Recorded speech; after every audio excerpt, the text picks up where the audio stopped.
At Skillman, we shall continue to be the voice for Detroit's children, those who have not had one before in particular. And we shall continue working to improve the education landscape in Detroit and to take risks on those opportunities that have great potential to change children's lives. We are going to break down, I am positive of it, structural barriers that prevent lots of smart kids from succeeding, because we want our children in Detroit to grow up believing that success and prosperity are not only possible but expected.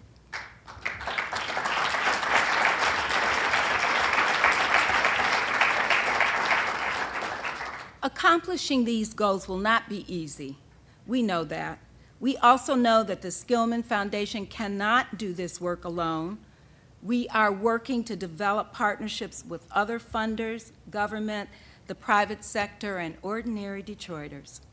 Now, some say we have set the bar too high and doubt that a private foundation, even a foundation with the resources and longevity of the Skillman Foundation, can be a catalyst for such fundamental change. We disagree. We believe foundations are uniquely positioned to take risks. We believe we can change conditions for Detroit children by investing in communities, leveraging other dollars, and bringing other partners, sometimes unlikely partners, into the mix. Clearly, there are risks associated with this effort. Many foundations and foundation boards would look at the Detroit landscape, a mostly African-American city, and choose a more cautious and traditional approach. I understand those perspectives, but I took this job because I really wanted to do something that would make a difference for children. The risks of aiming high and failing, it seems to me, pale in comparison to the risks associated with carrying on the status quo.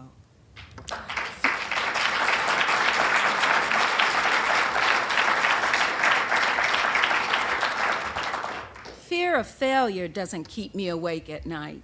Fear of mediocrity does.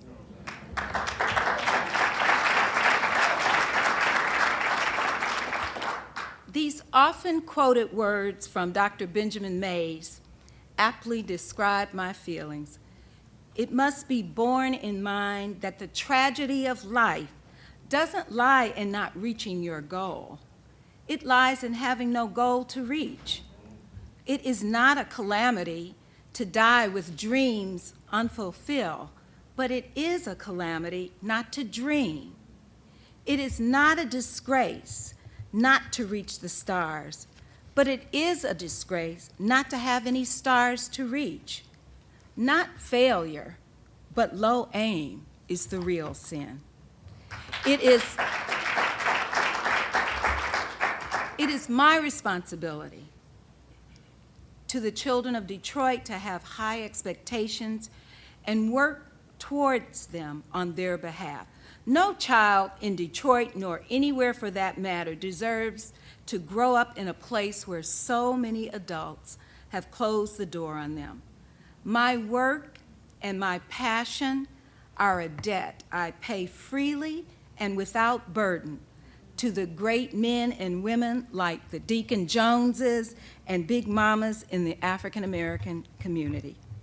As African Americans in philanthropy, we must ask ourselves whether our contributions are making African American communities stronger and whether we are paying appropriate homage to those who came before us without the rich resources of philanthropic institutions that we currently have. Would the change at Skillman have occurred if I had not become president? I'm not sure. The Board of Trustees was certainly ready for someone to articulate a new vision for the foundation's work and to make a difference for children. Will it continue after I'm gone? Absolutely. I challenge each of you in your work to reach for your goal and fulfill your dream.